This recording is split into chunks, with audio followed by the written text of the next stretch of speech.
What is up, Mets fans? Welcome back to another episode of the Mets'd podcast. Back at Citi Field, wrapping up a series with the Los Angeles Angels, not of Anaheim. Anaheim. No, it's gone. All right. It's just the Los Angeles Angels. Mets did not win the series. Did win the last game, though. A little walk-off excitement. Rafael Ortega, second career walk-off, first with the Mets. Go over everything that happened in the series as always. Shohei Ohtani talk. He's the talk of the town. Injuries and whatnot. He's just got to talk about Shohei. So make sure you guys are following us on all our social media at Mets'd on Twitter, Instagram, and TikTok. Go subscribe to the New York Mets YouTube channel if you want to see the video version of this. And if you're listening to us, Apple Podcasts, Spotify, Google, Odyssey, drop us a rating, drop us a review, download and subscribe. James, is this your first time seeing Ohtani? It's live, yeah. It's my first time seeing Ohtani live. What'd you think? I thought it was great. It's really stunk that before the series began, a lot of the Ohtani flair got swept away because on Thursday night, 1 o'clock in the morning? Yeah. At 1 o'clock in the morning, it was announced that he had a tear in his UCL and would not pitch for the rest of the season. And now it's the second time that's happened, so kind of put the rest of his career pitching in doubt. Yeah. And the same moment that happened, Mike Trout went back in the IL. So it did take some of the air out of what the series should have been and could have been. But there's such an obvious feel when he's up at the plate in the stands. Everyone's kind of sitting up. Even the Mets fans are I'm going to watch this. When we were sitting in 128, 129 on Saturday night, you could just see everyone's phones go up. Everyone wanted to get an angle of Shohei Ohtani hitting. And that was a great spot to get an angle of him too. Yeah. As left-handed batter up the third base line. But it's just Mets fans were cheering when he was getting on base. He stole two backs on Saturday as well. It was very when he would get walked. Yeah, it was very obvious that something special was happening when he came up. Yeah, he's a freak. There's no other way to put it. Take away being a two-way player, he's a physical specimen. The way that this guy's built and the way that he plays is just on the offensive side, he's one of the best hitters in all of baseball. The numbers back that up completely. So yeah, every time he came to the plate, like you said, it was just there was murmurs, there was a loud buzz almost going on. And foul balls, you were hearing immediate reactions. People were locked in. Really cool just to see what a guy like Shohei Ohtani can do for the sport of baseball, can do just for the average fan. My mom was like, Shohei Ohtani, this guy's a freak. Yeah. My mom listens to this podcast. It's pretty much what she knows about baseball. And then she made a funny comment too when they intentionally walked him the last at bat in game number 2. She goes, why would you just not walk this guy every time if he's so good? And it's could be a coach. It's a real question. He's so good. That's how good he is you might walk him every time with this Angels lineup. Yeah, I have an Australian friend in town this weekend. Shout out Angie. He said he was coming to this game specifically only to watch Shohei Ohtani. It's a hot ticket. And he had texted me that on Friday morning. He was like, I can't wait to see Ohtani pitch. And I heard Mike Trout's back from the IL as well. And I was like, I have a lot of bad news, but some of it's still good. I also don't think now with this injury and how good of a season Ohtani's has as a hitter, I don't think enough people are beginning to appreciate what he did as a pitcher for the last few years. Yeah. And there's also a shame because there's a chance we never see this version of Shohei Ohtani again. Maybe. We said we don't know. This chance. It's still early to tell. Negative Nancy over here. Yeah, two Tommy John's a very serious thing. It really is, generally. But going back to the beginning of 2021 season, after he got his first time surgery through, then he had a weird, only pitched one inning during 2020 pandemic season. Ohtani's truthfully been basically, if not the best pitcher in baseball, one of the 2 or 3 best pitchers in the whole league. Going back 3 seasons, 430 innings, a 2.8 ERA, over 11 strikeouts per 9 innings. Basically an unhittable guy for years and years going back. So we didn't get to see him pitch this weekend. There's a lot of people, Mets fans especially, who haven't seen him play live, probably never see him pitch live, possibly. Very cool to be able to have him come here at least for that, but definitely want to cast some light on how good of a pitcher he's been. Definitely. And the hype started too with game 1 because it was Kodai, our Japanese player, versus Shohei Ohtani, the best player in the entire world. And on Japanese Heritage Night as well, getting to see those guys face off, super cool. Just the fact that the season that Kodai has been having in combination with Shohei Ohtani on Japanese Heritage Night with the buzz and the hype in the stadium, it's electric stuff. It was, and Kodai Senga was incredible once again, just brilliant. A pitch in the 7th inning, 6 2/3 innings, 10 strikeouts, 3 walks, 2 earned runs. Now 11 straight starts. He has not given up more than 3 earned runs. It's really good. And he got 21 whiffs. Second most he's gotten in a start all year. The most was back that Friday night game where he just totally dismantled the Phillies back at the end of May. Second time getting over 20 as well. And this was the best game he's had from his Ghost Fork the entire season on Ghost Fork ball giveaway night. Yes. Which I heard was a big hit. Wasn't at the game Friday night, but the Ghost Fork got ridiculously 15 whiffs on 18 swings. Watching it on TV, because me and you were going out to a party in the city, but watching on TV and everything, seeing the movement on it, it's just, I don't know when this pitch is relatively ever going to get hit. No, especially he only threw it in the strike zone. I think it was 17 or 27% of the time in this game. So which wasn't even in the strike zone. He only threw 30 of them in general. They swung 18 times. They missed 15. They fouled off 1. Or they fouled off 3 because no balls were put in play. That was the most raw whiffs he's had in a ghost fork on any start this year. Also the highest whip percentage the pitch has gotten. 50% of the ghost forks he threw were either called strike or swinging strike. And then there were 3 foul balls as well. And they never put one in play. The Angels did not put a ghost fork in play the whole night on Friday. And something that me and you were also talking about too is that new development of the cutter, which we've talked about many times on the podcast. But what a weapon it is, because when he gets ahead, you kind of it makes that ghost fork even more dangerous, more unhittable, because you have to be aware of the fastball. You have to be aware of the cutter. You have to be aware of the ghost fork. And his tunneling is so good. The arm slot, the release point are identical on every single pitch, essentially. You kind of are guessing it. When you're behind, it puts even more pressure on the hitters. That's why you see him having such success. It's pretty much ever since that cutter, it's changed everything. Totally. And that cutter it's like the color is kind of more like a pitch that's called a gyro slider, which I told you guys about earlier in the season, where instead of like sweeping across the strike zone, it kind of spins on top of itself and just like tumbles in a way, because it has much more vertical drop than has any horizontal movement at all. Yeah. Look right here. It averaged 2 inches of horizontal break per pitch on that cutter. So that pitch becomes like a little bit easier to keep in the strike zone for him. It's a pitch that does stay in the strike zone a lot. 60% zone rate with that pitch on Friday. The pitch he threw most often in the zone. And that's been start after start he's doing that. It was his primary pitch again. The average exit velocity on 11 balls in play was only 88 miles an hour. That's soft. It was soft, and people can't hit that pitch, and it does look very similar to that ghost fork because the break is kind of similar. Whereas not that much horizontal movement at all. Ghost fork has a little bit more than just a lot of vertical drop. So when those 2 pitches are coming one after another, and one is dropping but sitting low, and it's either going to get you a called strike. That pitch got only 2. And they do break strikes. different ways too. The ghost fork goes arm side, and the cutter goes glove. But at the end of the day, they are both pitches that are like dropping. They're kind of tumbling over themselves. So being able to decide between those 2 pitches in a split second is nearly impossible. We're seeing that now. Yeah, no, I mean, he's just so good. Maybe you could find like where he's ranking in terms of pitchers and like ERA and all the stats. But I mean, we had that great tweet the other day, which I'm gonna let you pull up and take the claim for, because that was a very, very genius piece of social media work there. Got some Braves people to really bite on that like 3 days later, which is crazy. Very easy to. But this was even before the start on Friday, and he had a great start, so all these numbers are better now. But as of Friday, Kodai Senga had a lower ERA than Spencer Strider. That's what pissed the Braves fans off. More WAR than Corbin Burns, a lower whip than Yu Darvish, and more strikeouts than Max Scherzer. Yeah, I mean, he's really good. There's no way around it. Like, he's a very, very good pitcher. All the expectations you had, I feel like he's kind of shattered them in a way. Yeah, this is kind of funny that like this season, like he was probably the biggest question mark, like whether he could be like the useful number 3, like pitching a playoff series behind like Verlander and Scherzer. And now he's been like absolutely the cream of the crop, and everything else. Yeah, he is currently right now in the National League 5th in ERA at 3.17, behind Zach Allen, again Merrill Kelly, go figure, Justin Steele, and Blake Snell. And Merrill Kelly's like best start of the year last Thursday night too. All right, that makes sense, but. It's remarkable how good he is, and got him next 2 years, $50 million per. It looks like a great deal. There was a cool video too by Pitching Ninja put out with Kodai kind of looking like him and Yoshinobu Yamamoto were conversating a little bit. Listen, big Yamamoto fan. Yeah. Yamamoto wants to come to Queens. I'm sure he's welcome if he wants to. Also Friday night, Lindor hit another home run, but Shohei once again stole the show. He scorched 115-mile-an-hour double, which gave Mark a win in the Esti-Met. Yep. And the Mets lost series. It's a bad sign when I win, guys. So you want me to lose. It's just how it goes. Yeah, even going through now, moving to Saturday's game, like Shohei's first, 7 at-bats, he got out one time. And he hit the ball really hard like every time. 3 extra base hits and a couple of walks. It's kind of ridiculous. No, he's a freak to watch up close and personal. It's nuts. He also, Saturday, we were here early. We were playing Immaculate Grid with the people. Keep an eye out for Immaculate Grid. You want to play with us? Maybe get on the scoreboard, get in our TikTok. It could be fun. Shohei put one like well off the Shea Bridge in batting practice, like clanked it off the Shea Bridge, like getting harder as it got to the bridge. And Shohei Ohtani also his first at bat Saturday. He caused some damage in the stadium, right, guys?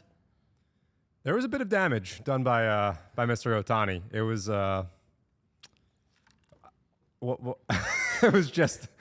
it was an absurd moment, and I mean, there was obviously a moment that came after that you might have seen on the internet. Yeah, John's freezing up because John, for a moment here, he let his ego fire fuel, and he put a comment. He put his comment in the scoreboard. Right? Was that you?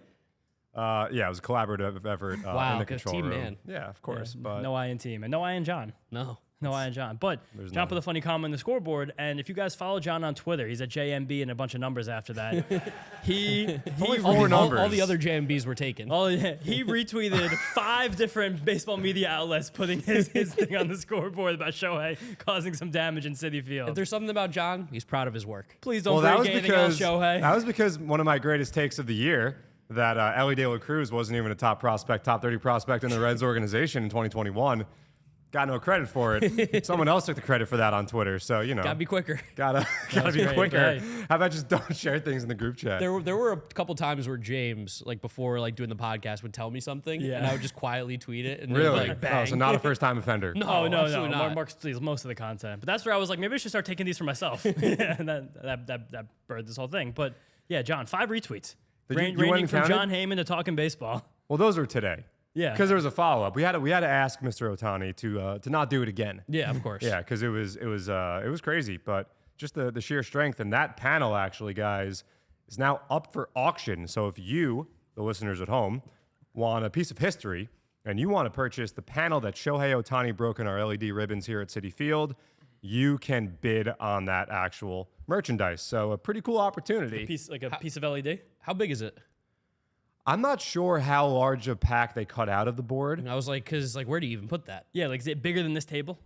No, I don't. Okay, I don't alright. think so. But you know what? It's probably kind of an optical illusion if you're sitting where we sit. Yeah. I'm sure when you get a lot closer, it's a bigger piece. But I'm Yeah. not sure exactly how much of the pack they cut out. But yeah, you can bid on that. So little rich for our unique pockets. piece. Yeah, probably. You guys should maybe try to like Team up. GoFundMe or something like Team that. up, GoFundMe. Yeah, Can't use do some of that that. YouTube money. I get on the weekends. I'll take a Thursday to Sunday. Yeah. We'll take him out to a ball game maybe. Yeah, Yes, together. yeah. Bring him Yeah, back. Be amicable. But it was just, again, like when he was coming up to the plate those first few innings, it was such a different vibe. Yeah. It's like Friday was a little weird because the weather was kind of weird. But Saturday was like a beautiful day. The place was kind of jumping early. And every single time Shohei was near the game, it was like silence phones. So the first time that I ever saw Shohei Ohtani play was in 2018, which I believe was his rookie season, right? 2018. And it was when I went to go meet Jabari Blash out in Chicago for a White Sox game. And Wait, why were you meeting Jabari Blash? there's such a long story. Wasn't a That's- name I was expecting to hear they're today. friends. That's my guy. That's my boy. Like when I was doing YouTube, he was like the first guy that like became like a meme on my channel. Okay. And he like reached out and like saw all the videos and was like, I love it. Like I want to meet you one day. Like let's hang out. Great guy. But like saw Shohei Ohtani on the field during BP. I was like, this dude's a monster of a human. And then saw him take BP and I was like, oh, he hits balls different than anybody. But that was like before the real hype started. And I don't Yeah. think White Sox fans really appreciate it because you were still very like fixated on Mike Trout was there. Shohei was like Right. second, and Albert Pujols was still on this team. So Chicago obviously seen a lot of him. Talk about not a draw. Me and Mark have been talking about this a little bit off air. You want to do this now? Yeah, we should do this now. We might as well. We have time. As a baseball fan who's been like, coming of age during the era of Mike Trout, like that was between like high school and early college, I feel absolutely nothing but for Mike Trout. Bad take. I feel nothing. I know he's a great player. He's going to go to the Hall of Fame. He's going to be one of the best players we've ever watched in our lives. But like I literally, it's just there's nothing inside of me that feels anything when I see Mike Trout. Bad take. He's so good. He's so sick. He's fantastic. He had a really good career. Can't appreciate No, but greatness. he's going like I don't know, like because he signed that contract with that team, and it was pretty obvious that they likely weren't going in the best direction ever when he signed that mega deal, and that was Fair. at the same time that any team in the league would have offered him that contract, and his career's just gonna be mired in anonymity. yeah, Like I it's mean, gonna be the most quiet. I think you're underplaying Mike Trout a little bit. No, I know here. I literally say he's one of the best baseball players I'm ever gonna see in my life. But you're talking about anonymity. Like He is. who's a player who's been like one of the 10 greatest ever that nobody knows about? Let's think. I don't know, but there's gotta be some. No, I don't think so. I think everybody gets probably some the- basketball players. Frank Robinson, but that was like before games were televised. Yeah, like George Mikan in the '60s playing basketball, the Mikan drill. Yeah, but he was good at layups. That's I know, different. but but that's what I'm saying. Like Mike Trout has like one marquee highlight in his career, his amazing home run rob. He's appeared in one playoff series ever. Like I thought he's great. He's gonna be in the Hall of Fame. He deserves to be. But like when Shohei Ohtani comes up, like I feel something For sure. I'm like there's something else in the air right now. Like But he's the there's- bright new shiny object too. Well, yeah, I guess that is true. But like I don't know. The Trout thing is just there's so little like oomph. Like there's nothing there. I don't know, man. World Baseball Classic, like I know Ohtani won, when he struck out. obviously, Yeah. but like that moment was absolutely incredible. And I think if it was Shohei Ohtani versus Paul Goldschmidt, whoever it's going to be, no one else really cares that much. But because it was Shohei Ohtani, Mike Trout, two of the greatest players that we've ever seen in our lifetime, like that, I think there's something to that. Now, totally right about him being on the Angels. That makes it like a That's what I lot mean. It's harder. just But like, yeah. I think you're underplaying. I'm telling you, he's great. But I'm saying that's probably You're also a lot- little Trout hater, a little bit. I'm not a little Trout hater, but like I think that it took you a couple years to be like to admit he's not the best player in baseball. He's boring. Because I think you're also a Trout lover. I love Trout. Yeah, Jersey. You don't like cod. He's You don't Philly. like That's filet. Philly. No, I like cod. Yeah, I'm Yeah, saying I you had- love Trout. Well, yeah, that's what you're saying. Yeah. Yeah, fish jokes. Yeah, fish jokes. But I don't know, like, I'm sure there's a lot of other people listening to this podcast who've lived on the East Coast their whole lives who kind of agree with me that you didn't really get to watch him live very much. He's never really had any big moments. And now he's just like kind of walking through this career. He's missing games every year. I blame the Angels for that. It's not his fault. No, it's not his fault that the Angels are that bad. Because like in any other sport, if you're by far the best player, you're gonna have much more of a chance to make your team great. We were talking about it. Like, yeah. I think comparatively, it's Kevin Durant-ish. It's similar to Kevin Durant, But Kevin Durant's like, I mean, I'm a Knicks fan, so I feel no ill will in saying this, but like he's a loser. He went to the Warriors after he couldn't beat them up 3-1 in the Western Conference Finals. Like he was like, I can't beat them. I might as well join them. That's lame. That's a big loser move. That would be like if and Mike, that's like what I feel like you want to see Mike Trout do a little. That's bit. not what I want to see Mike Trout do, but that would be like if Mike Trout went to the Astros in like 2017. That's what it would have been like, and you didn't do that. But my only thing with him is that like he got a big contract, amazing, secured wealth for him and his family for as many generations as they possibly need. Every competitive team would have offered him that contract. Yeah, and you know where he would have gone if he didn't sign with the Angels? Yankees or Dodgers? Philadelphia Phillies. So I guess maybe we don't know that, but I don't know. There's something about like him wanting to get out and like actually be a superstar. But I guess I'll take the lesser of two evils. I guess he doesn't want to be a superstar. I guess that's part of it too. But again, like he has no interest. It seems. My whole point was that I feel nothing. Like when I heard he wasn't going to play in the series, I was like, all right. I was disappointed. I was disappointed. I think I was like, okay. I think majority of fans were disappointed. No, I'm not saying I wasn't disappointed, but I wasn't like gut check. Like if they said this Ohtani injury would kept him out for the series, I would have been miserable. Of course, I would have been incredibly sad. I mean, he's like one of the most famous people on the planet right now. Yeah, but that's my Mike Trout diatribe. He makes me feel nothing inside. Boo. You guys let us know. Let us know what you think. Yeah, let us know in the comments what you think about Mike Trout. But anyway, back to the game. Yeah. After Carrasco came out after struggling in the first inning, I mean, the bullpen did a great job. Bullpen did do a good job. Shout out Sean Refoley. John told us a few weeks ago he was pumping 97 in Syracuse. He was pumping 97 back in Citi Field as well, and he was coming off the field like cocky, like having fun. I don't know what he was saying, but it looked like along the lines of like, get out of here, this is my play. Like I'm him, don't worry about me. I think he was like pounding his chest, being like, I'm him, this is mine. Which is that's probably a lot of emotion. First game back in the major leagues. Second game. Oh, the second game back? Yeah, second game back. All right, messed that one up. But it looked really good. Yeah. Scary moment though. Crazy moment with Chase Stillseth. I don't know. Do we have an update? Does anybody know how he's doing? He left the hospital this morning, Okay, so good. obviously good news. Yeah, he stayed overnight, and he rejoined the Angels, but that was just terrifying. The craziest play in the world. It Yeah. looked like Logan O'Hoppe accidentally pressed like the throw to first base on his controller. So, if you guys weren't watching or missed this play, so Chase Stillseth was on the mound, and Jeff McNeil was on first. Francisco Lindor was on second. Yep. There was a play where Jeff McNeil looked like he stole second, and Lindor kind of stopped halfway and went back. So both runners were basically on second base. Logan O'Hoppe, the Angels catcher, like John said, looked like he was a bit confused for a moment and threw the ball behind the runner to first base. And then when that happened, Lindor broke straight for third. And then who was playing first base for the Angels? Trey Cabbage was playing first base for the Angels. Trey Cabbage. Yeah, John has some good Cabbage jokes as well. You liked it? Yeah, I liked that one a lot. The coleslaw one. That was The good. Ohtani thing totally overshadowed it. I was actually prouder of more excited about Trey Cabbage. Cabbage, big coleslaw guy, but who isn't? You guys like coleslaw, by the way? It's fine. Disgusting. Depends on the day. Mark hates it. I think it could be good. What is it? Cabbage and mayo, and it's just Basically, wet? yeah. There's some vinegar in there too. It could It's go- a great it could side. go- Vito, you coleslaw guy? I'm just shocked. I didn't know you liked mayo. You're so particular. I only like Mike's Amazing Mayo. That's company mayo. You don't like cheese. You don't like. Yeah, but mayo is oil and eggs. It's not like the cheese cheese at all. one that gets me mad as oil someone who and can't eggs. eat There it. are people that dip their fries in mayo. Ugh. Go home. I Stay do, home. I do that sometimes. John, Are you would you- serious? That's like the pizza in I'll do the, the right in the moment. ranch is like. John, would you eat that? that burger I sent the group chat yesterday? What burger? The covered burger in that they cheese? sell at Sonny's. Oh, I mean, no. How much would you need to eat that as a man who hates cheese? Like money wise? Yeah. A totally drenched in cheeseburger. Covered in cheese. cheese. Smothered in nacho cheese. Probably at least 1,000. That's so much money. That's not true. $500. You're not doing that. 500. I've had a bad tummy recently, so you're asking me at a bad time. You're asking me at a bad Getting time. old right in front of our eyes, John. But Chase Stillseth, back to that. Yeah, back to that serious So- injury. Trey Cabbage had the ball at first base. Lindor breaks for third. Cabbage throws one across the diamond. Chase Stillseth, that's a tough one. Yeah. For someone who formerly It's had a a tough lisp. one someone, for you. For someone who formerly had a lisp, that's a tough one. Standing on the mound still, the ball hits him right in the back of his head. And then he takes like 3 or 4 steps. I think in the shock, the ball ricochets past third base. Knocked his hat off. Knocks his hat off, and then he just goes down almost all the way towards third base. He'd covered like 20 feet walking from the time the ball hit his head to the time he went down. But then he was writhing in pain. Like it looked really, really bad for a moment. It was one of the few times at a baseball game I felt like uneasy. Like Yeah. you don't normally get too many scary moments in a game that like could be super dangerous, obviously, with how hard every guy's hitting and throwing baseballs. But seeing him get just drilled like that, at first it was like, what happened?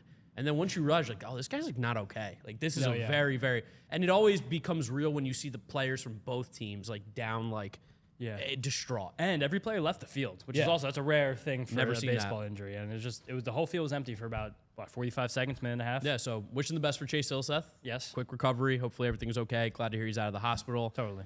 Just one of those freak accidents that you could just never even imagine would happen. No. And yeah, just scary. And then also later in this game, Pete also got hit almost on the head. He did pass the concussion test and he was fine for Sunday, but a bit of a tense moment. The benches did clear. I like it. Yeah, I do. I like it objectively. Pete's been hit the most out of any player in Major League Baseball this Yeah. year. He's been getting hit up high a lot. Gotta fight back. Gotta fight back. I don't think it was intentional at all. Unlike no, maybe a but it's pitcher for the still Braves, but- unintentionally like awful. No, it's just like, hey, dude, like if you're gonna throw a pitch, like can you throw it for a strike and not hit me in the head? Hit me in the cheek or something like that. The tuchus. Yeah, the Took tuchus. us. Yeah, wow, that's very. John's getting ready for Jewish Heritage Night next Sunday. I'm on it. Yeah, but otherwise, just to wrap up Saturday night's game. Vogie hit another home run. He's again been so hot for the last couple of months. He has Very been. secretly. DJ Stewart 2 more hits, and Jonathan Arauz late in this game hit the ball 110 miles an hour, the hardest hit ball of Jonathan Arauz's career, Makes and sense. one that was like almost like shocking to the point of like in a game of baseball, Jonathan Arauz hit the hardest hit ball with Shohei Ohtani, Pete Alonso in it. Yeah, if you were a betting man, I don't think that one would have even necessarily had a line. No, I don't think. I don't think exit Been velocity. Shohei Ohtani versus the world. Yeah. But Jonathan Arauz 110. We looked it up because we like to do this whenever someone hits the ball hard. Our favorite one was Juan Lagares has hit a ball harder than Nolan Arenado. ever has in his career. Jonathan Arauz has hit a ball harder than Alex Bregman's ever come close to hitting a baseball. He did that on Saturday. Kind of crazy. Just like a weird thing in baseball happens sometimes. Obviously, we're exit velo kings over here, so we like to course, see needs guys to. hit the ball hard. But sometimes it's not about hitting it the hardest. It's hitting it hard enough. Yeah, of course. And even this year, he's hit the ball harder than Mookie Betts or Kyle Tucker has hit one. That's funny. That's Kyle bizarre. Tucker's so good. I know, yeah. Mookie Betts might be the MVP. Mookie Betts having one of the best seasons we've seen in the modern era right now. Yeah. Oh, Yeah. Jonathan Arauz. Harder than Willie Adames, harder than your boy Alec Boehm, harder than Cody Bellinger, who's having a crazy resurgence season. Yeah, it's a very, very funny list. Jonathan Arauz on top of it. Yep. Which moves us on to game 3. Mets ended up losing that one, obviously, in game 2. Game 3, we had Taiwan Day, a little noon start over on Peacock. Noon start's a tough one. What do you full-time guys think about the noon start? Give me all the noon starts. Really? Yeah, I What thought. time do you normally wake up? Well, my life is different now. That's fair. Yeah. I mean, usually like 8 o'clock. So I was up at 7:30. Yeah, I much of a didn't get to change. do my morning routine, but that was fine. Oh, John, can What? you please film the morning routine one day? Sure. Yes. You want me to film the morning routine? I think like you doing like that'd be funny for the TikTok. like an ironic TikTok of like my morning routine is like really Like, funny. my daily affirmations. Yeah. Yeah. Like first I wake up fully clothed, then I read my book. we can make something happen. I mean, Brian had a good point. It's only tough because you have the night game Yes. ahead that of was the my day next game. question, yeah. But like, we were in the 6th inning at 1:45. Oh, we noticed. I Yeah. said it, John. I said today's been game. quick. Did you say? Oh, you said this game is flying, Yeah. or something to that nature. Yeah. Yeah. This guy. Well, But I also know my parents are over here watching the live version of the podcast. Shout out to Shianos. And they were quite late for this game. I know my family were not many early risers, and the traffic coming from New Jersey to the Queens is generally deplorable. It was bad today. Yeah, it was extra bad today. I got off on the highway. I walked. really, Yeah, I mean it was like right by like the corner, right before the exit. So there's like actually like a crosswalk weirdly on the highway. I don't know how that exists. Good podcast. But yeah, I crossed across and made it there. But weird adjustment for the noon game because it's just very different and it's early getting here. But it's I guess you're right. It's fine. Like, we're gonna be out of here much earlier than any other day, which is nice. But 100%. getting here earlier, I don't know. Saturday night too into the Sunday morning. Well, Vito, I mean, what do you depends think what about your the Saturday night consists of. Yeah, no, in bed. What do you think about the early start, Vito? I did not like it because my gym opens at 7 on Sundays. So like I like to get here before gates open. I like to walk in before the normal folk. Yeah. And I didn't get that today. I had to walk in with the common human. It's the worst. No, it sucks. Yeah, but I mean the crowd seemed to like it. There were a lot of people here, a lot of kids in the stadium as well, and also Yeah. just this whole weekend, the Ohtani effect was like very palpable. If you're a baseball fan, you should be here. Yeah, people just wanted to see Shohei Ohtani, which was nice. But David Peterson kind of stole the show from Shohei Ohtani. Fantastic. Got him out 3 times himself, which was really amazing. But 7 innings, 8 strikeouts, 1 earned run, 3 walks. Very, very clean. I think only 1 hit allowed, and it was like kind of an infield misplay with Pete until the 7th inning. And 12 total whiffs, so it's game after game. Peterson is still missing a lot of bats.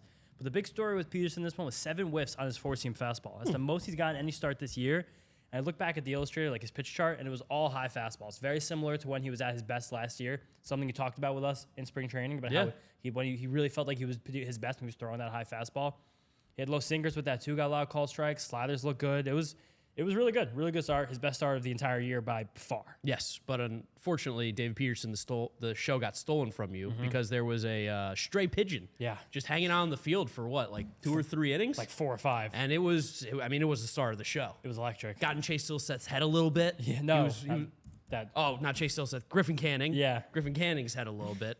And That's a big head joke. Come on. It's out of the hospital, but that's unbelievable. God, yeah, that's bad. Take it Go, away. no, you go now. Just take it over. All right, but this pitcher just came on the field. First, he was like hanging out, like basically in between the pitcher and the batter. And we showed them on the scoreboard, and everyone went ballistically crazy. As they should. Yes, and then they started chasing him out for the next for a little while, but he wouldn't leave the field. No, he was I think chilling. He wanted to watch Ohtani and the boys. It looked like he was really enjoying all the sunflower seeds. Yeah. Yeah, which I'm sure that was like a Oh, dream for him. But wow. then, even when they chased him off the infield, he just hung out like past like third base and early in the outfield over there, and then strolled back on the infield for the 9th inning. Yeah. He was on the dirt for the Mets walk-off hit. He was part of the celebration. He wanted to get yeah. in on the fun. The pigeon. And then they did before the 9th inning. Nice to have you work from the scoreboard, people, if you were involved in this, John. They were doing the Let's Get Loud montage, and they kept going second by second, loud pigeon, loud pigeon, loud pigeon. And it was really I good. mean, the Mets have a rich history of these like kind of birds making an appearance. Animals. Yeah, animals as well. But like what was it? The canary that like was weirdly here when Cespedes was playing. We were at that game. Really? Whole fam, There's yeah. also a famous black cat once upon a time. Yeah, once Yeah, upon a once upon a time. time. Way before our time. Yeah. By the way, got a shout time. out. Brendan McKeon, game director today. That was all Brendan with Yeah, that was with the brilliant. pigeon. Good So job, Brendan. Brendan, also. Yeah, wait, we should talk about this too. Brendan, Uh-oh. star of an HBO show. Yeah. I heard about that. How to So- with John Wilson. Yeah, if anyone out there likes How To with John Wilson, if anyone out there likes cringe comedy in general, How To with John Wilson's great, especially for all like the little New York stuff he does. He like makes these like satirical like half-hour documentaries about weird things in New York. How to's. Yeah, how to's with John Wilson, like how to remember your dreams, how to buy property. And this one was how to watch the game. And it was probably the craziest episode he's ever done for things that just he did outside of it. But the crux of it was him coming to a game last September at Citi Field. And he talked to Brendan. Brendan was on TV. And it was a game that got caught up in rain and was eventually rained out. But then the best thing that John Wilson does is he kind of finds these nooks and crannies within New York. Yes. And is like very friendly and just like opening and will like get people to include him in their lives. And he met Pin Man Legend. at the game. If you guys don't know Pin Man, you gotta know Pin Man. It's the guy who walks around every game covered in pins. Cowbell Man's accomplice. And he went back to home with Pin Man and hung out in Pin Man's house with Pin Man and Mr. Pin Man. And they watched clips from 1986 season and showed off memorabilia on their walls. It was an unbelievable event. Oh, it was fantastic. Pin Man, I'm glad he's on the national scale. Yeah, he's right? a legend. I mean, when we first got started with the podcast and everything, we gave him a sticker, put it right on the back of his phone, no hesitation. So Pin Man, always one of our guys. And it's still back there. Still back there. He's been on TV, and you could see it on the back of his phone too. But it's a great show, and it was really funny to be able to like be on the inside of this a little bit and like see him come on the inside of this a little bit. Also, like there was messages shared with him and like PR people, and it was like, wow, I know that person's profile picture. it's Like just- I've also followed him on Instagram. It's funny to see like just like what we know. Yeah, like seeing the people here. And if you guys know John Wilson, he is such like a corny filmmaker guy. Like he grew up in Long Island. He went to Vassar. Like he's been spending all of his Smart time, guy. smart cat, all of his time making movies for the last 10 years. Like this show's been his big break. Just like seeing him talk about sports was very funny. yes, very funny. Yeah, it was good stuff. Did you guys watch the episode? John, honestly, I don't think Not really your- don't. not It's your not thing. your kind of show. I don't even know who John Wilson is. Do you know Nathan Fielder? I do know Nathan Fielder. Nathan Fielder is executive producer of the show. Okay. Yeah. I mean, So I same didn't, kind I of didn't know humor. Brendan was on this. If someone told me, I would. Neither be did he. Oh, really? Yeah. Sneaky. He literally, I remember he came out and was like, I just thought that they told me to show this guy the scoreboard room. And then I found out it was going to be on the TV show. Oh. Well, that's good. They made it more natural, I guess, instead of if you tell someone like, "Hey, we're gonna film you." Well, Yeah. that's the beauty of the show. He does like really ordinary things, and everyone's very natural. And he just gets regular New Yorkers to talk like and tell him Borat, stuff. sort of. Well, I wouldn't say that. Not even close. Borat. Yeah, no, I don't think so. John, you should watch. He has one on parking from season 1 that I think parking? the episode. Yeah, the is- parking one. That parking one is good. That's a good entry episode. yeah. I like how to remember your dreams too. How to remember your dreams a from great season 2, and how to throw out batteries might be my favorite. There's okay. Yeah, exactly. It's a lot. Speaking Yeah. of entry, I met Vito's mom yesterday. First Us time. too. Yeah, same. I am so angry that I didn't say, by the way, how'd you enjoy those grapes? And walk away. the entry level grapes. I'm so upset with myself that I didn't bring it up. I forgot about You that. can't bring up that's a big thing. We don't acknowledge that she really likes fruit now. We just Yeah, just- treat her like a baby. We Silent. literally we put Sneak the grapes in front of her and then we let them eat them and then me and Ala were like, okay, like just don't acknowledge that she likes fruit. I wanted to full send acknowledge it. I wanted to be like, let's move on to something else. Shorter, let's move on shorter to than mangoes. Shorter than you pictured? Yes. I think probably Yes. a little bit, yeah. A little bit, yeah. But yeah, that was, I mean, and then Well, think, there's still more in this game. yeah, still more in this game. Yeah, sure. I guess we got all over the place for a second there, but yeah, the pitching stole the show. Was on the field for the last like 5 innings. Vogelbeck had 2 more hits. Just stays hot. Keeps hitting. That OPS is creeping. Yeah, Lindor extended the hit streak. Want to keep that one going for as long as we 13? can. Yeah, 13, 14, 12? 13 now. 13, yep. 13, and then Rafael Ortega walk off. Yeah. City Field crowd leaves home happy. Francisco Alvarez, first guy out of the dugout, had Yeah. the buckets full of gum, dumped it on him. Ripped Ortega's shirt off. Of course. I mean, that's tradition. Yeah, it was a fun time. It was a good game. Great time. Good Nice way to time. end the series. Nice day at the ballpark. Nice day at the ballpark. Got a lot of sun, Yeah, a lot of UVs. Was it hot out there? it was pretty hot. Like, it was, yes and it was no. sunny. Okay. It's not humid outside though very much. I was really shocked at the amount of people who went to the top of the sections in the 500s. We were talking about Yeah. that. What was up with that? It's because Get they away were in the shade. sun. But I didn't think it was that hot. Like Summer's I looked at the weather today and I saw 80. I wore jeans. It wasn't, but the thing is with the sun. with the like dark green seats, they like absorb the heat so much. So like when you sit down on them, they're hot, and then like your body gets hot. And then if you get up for a second, they heat back up immediately. Yeah. So like the hot dark green seat, I think adds to the I just body feel like temp. this wasn't that hot of a game though. Like No, it wasn't hot outside. you know at what? all. I feel like I'm being really rude today. I'm gonna just chill you're in a out. fighting you're in a fighting mood. Yeah, but other stuff from this series, we mentioned we played the Immaculate Grip before. Shout out our boy Sean. We met in center field, played the game a little bit. Big fan, listen to the podcast. Shout out our guy Jordan. Yep. Makes music. He had a great showing. He might be the one that we end up putting up on TikTok, possibly if John lets us back on the scoreboard for that. Shout out Big Country. Big Country. Shout out Big Country. Country. Big Legend. Country. I know who Adams? you are. No, No, the real other another big country. The real Yeah. Big Country. Okay. No, he knows who he is. We talked to him for a little while. He's a hell of a guy. He said, "Don't call me my real name. I'm Big Country." He is Big Country. Every municipality has their own Big Country, and this was a good Big Country. Good Where's he dude. from? I mean, what was his area code? Did you ask? I would guess somewhere in South Brooklyn. South I'd probably Brooklyn. put him down there. Okay. Maybe Long Island. Yeah, I That's think what I was Possibly. thinking. Like maybe a Suffolk County. I don't know the counties of Maybe Long yeah. Island. John knows the exit, so I don't know. They but use numbers on the LIE. It's the only way to refer to them. but yeah, ballpark last couple days. Met a lot of nice people, a lot of cool people. Fun saying hi to everybody, giving out some stickers, and playing the grid. Shout out to John for getting my mom's birthday message on there. Happy birthday, Mom. Happy birthday, Tony. It'll be Happy your birthday, birthday Ms. when you're listening Marino. to this, so happy birthday. Yes. And I think it's a good way to bring in John here to give us our Esti-Met. Well, I've got one thing, actually 2 things before that. That's true. First of all, you guys are going to be so happy that college football is back, baby. The listeners love to College talk football about talk it. is almost Ohio here. State and Indiana. And week 1. there's a week 1 matchup that might pin two guys against each other here. The Hoosiers and the Buckeyes, week 1, live from Memorial Stadium. Oh, they're gonna be So, bad. James, I was wondering if you wanted to maybe like throw a little wager. I'd be happy to. I figured I was gonna bring it up because we have another episode before then. On Wednesday. You could think about what you guys want. I guess start- that's true. start we do. planning it, yeah, All yeah. right. Indiana's minus 30.5 or plus 30.5. I mean, plus 30 and a half. Yes. Imagine. They're not minus 30 and a half. I'm feeling a cover. I'm feeling a cover. So we can figure something out. That would be fun. Okay, I'm in. Second thing is these guys. My daughter was born like I don't know 2.5 months ago, Two. and Mark and James told me they got me a gift. Yeah. And guys. for the last like 2 months, We did. they've kept saying, "Oh, we forgot. Damn, we forgot." It's Ah, me. It's yeah, on no, my in my house. we defense, it was in forgot. Mark's apartment. He forgot every single time. So, but Mark and James graciously did get me a bag's worth full of stuff. So thank you guys very much. Got some books, got some clothes. course. So much appreciated. Absolutely. Much appreciated. Shout out Tony for picking it out. Shout out Tony. Shout out Happy Tony. birthday, Double Tony. shout out. And John, if you ever have another kid, you'll get another gift. Okay, noted. Your incentive. Birthday, definitely not. Shauna, take note of that. All right, so I hear your words. Oh yeah. Thanks, John. You got it. So even before we get to Esti-Met, now next series is going to be the Texas Rangers coming to town. Ooh. First half's hottest team, coming off an 8-game losing streak that was just broken by old friend Max Scherzer on Saturday night. But they're a team that they're a team that's gone from kind of a runaway champion in the AL West to now actually being in second place. The Mariners have overtaken them. Who's coming to town next weekend?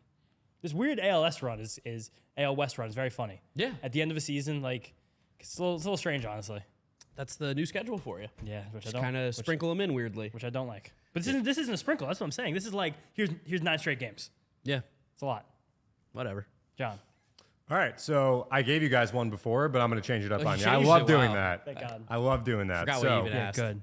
the Rangers calling card all season before the little skid was their ability to hit with runners in scoring position. Even with the skid they've been on recently, they still have the second best team average with RISP.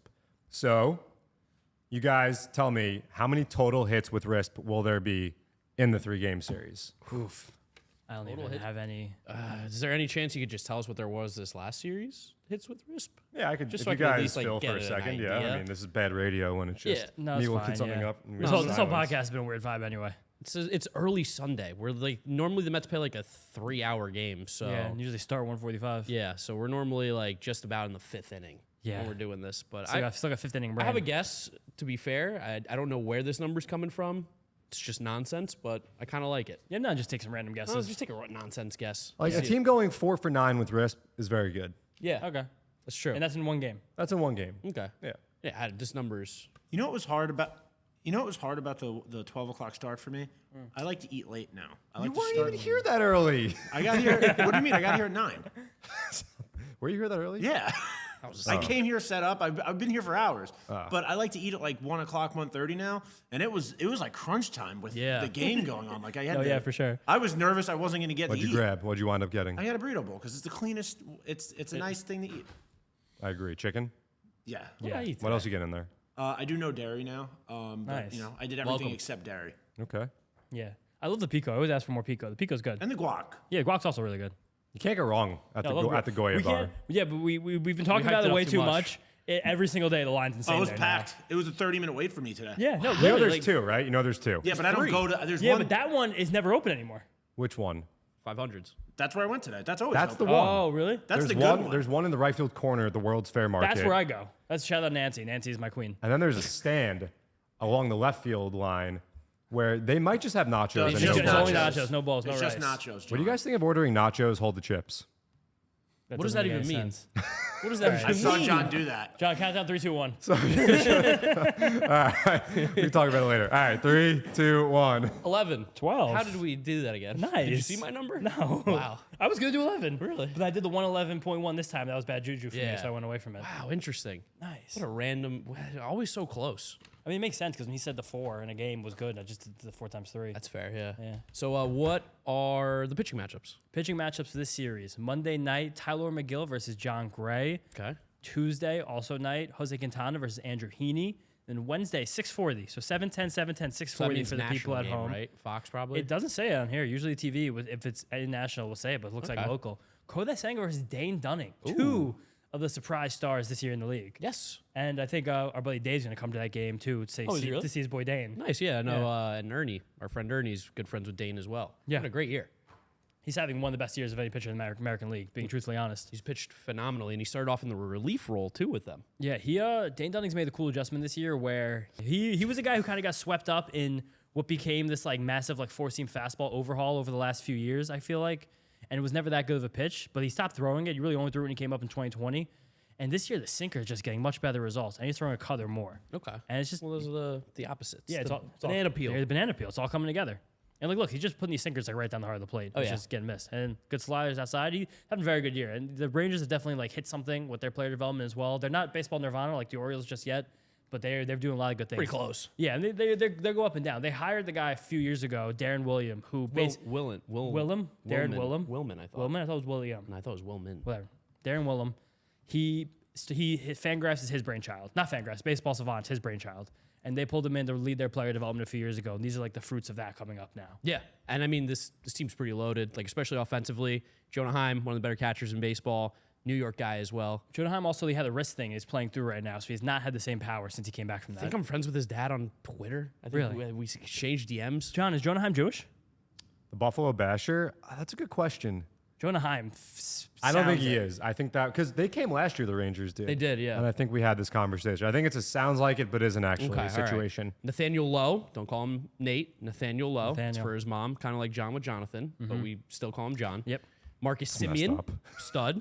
Corey Seager, casually one of the best hitters in baseball. Yeah, having one of the best, most potent offensive seasons for an infielder ever. I mean, in 80 games, he has 24 homers and 34 doubles with 80 RBIs and the 1060 OPS. If he was healthy, he'd legitimately be giving Shohei a run Yeah. for his money. Another guy I want to give credit to with the Rangers, a guy named Donnie Ecker. He came from Driveline, then spent that year with the Giants when every single guy in that team had the best year of their career in 2021. And now he is the hitting coordinator is his official title for the Rangers. He's like the Greek god of barrels. You got the moose that is Adolis Garcia, who's just So good. So I love very, Adolis very good Garcia. baseball player. Built just like an ox. He's so strong. And then old fan favorite, Travis Jankowski coming back. How many Jankowski jerseys are we going to see? Because we know There's there's a like couple. a weird amount of Travis Jankowski jerseys. Maybe Shakira will show up as well. Yeah, big Jankowski fan. Yeah, right. And Ezekiel Duran, the only good prospect the Yankees have ever traded. That's like literally true. Yeah. I can't name another one. Maybe Luis Medina. JP Sears is okay. Yeah, sure. Those guys weren't in Oakland. They'd probably be a little bit better. But Ezekiel Duran's the only prospect the Yankees have traded who actually is playing well. Who's played well, yeah. Yeah. And this, of course, is a little bit of homecoming. Max Scherzer back, but he's not pitching. No, he's not pitching. Missed this by a day. Yeah, it would have been really interesting to see him pitch and see what it would have been like. Because, of course, like, baseball writers get bored. They have to click the Mets button. And there was another article over the weekend about the same thing that people have written about for weeks on been a end month. about Max Scherzer. It's been a month. They're like, oh, I need some engagement. All right, click the button. Get over it. There it is, yeah. Everybody's okay. If you guys ever want to scroll Ken Rosenthal's Twitter, you can look by his impressions which tweets are about the Mets. Don't look at the tweet, but look how many impressions it has. And every single one has got really good engagements to the Mets. Respect the game. Yeah, whatever. It is But what it is. It's going to be a fun series. It would be nice for a team that we just grabbed one of their best prospects to make them lose games and get further away from the playoff picture. Oh, it'd be awesome. I'd love Yes. to play spoiler. Yeah, well, that's what we're doing. Love to play some spoiler here. Can spoil the Mariners too. Let's beat some good teams and make it interesting in the AL West. Yeah, I'm in. I'm in. Let's do it. Anything else for this episode? Hey, you got everything, right? Yeah, I think Else that's want anything? pretty much it. Johnny boy, you didn't talk that much this episode. Sorry, guys. Your family was here. I know that you're trying to hit the road, get back to Jersey, so just trying to be considerate. Wow, John trying to be considerate. Look at John. Nice. right. Become a father. He's Girl a changed dad. man. Yeah. Thanks for the gifts again, guys. I'm Of excited course. Yeah, Yeah. for sure, John. to do some reading. I haven't read a book in a Hopefully she long likes time. it. But guys, thank you so much for listening and watching. Make sure to follow us on our social media at Mets'd on Twitter, Instagram, and TikTok. Go subscribe to the New York Mets YouTube channel if you want to see the video version of this. And if you're listening to us on Apple Podcasts, Spotify, Google, Odyssey, drop us a rating, drop us a review, download, and subscribe. Follow James on Twitter at James_Shiano. and me, Giraffe Neck Mark with a C. Thank you guys for watching. We'll see you next time. Peace. Peace out. See you guys next time.